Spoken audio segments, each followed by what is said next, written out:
મેલડી હોબળો ના તારા પ્રાગટ્ય દિવસના દાડાની અમે ઘણા દાડોથી વાટો જોઈ હોય.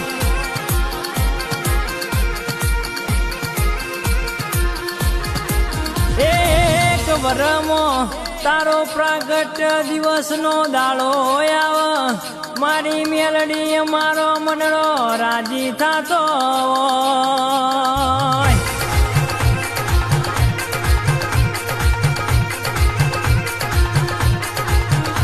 તારીખ 29/1/2025 નો દાડો તારો પ્રાગટ્ય દિવસ ના વધારે માગવું નહીં, જાજુ જોતું નહીં, જેટલું જીવાળ મેલડી તારા નોમે જીવાળજે.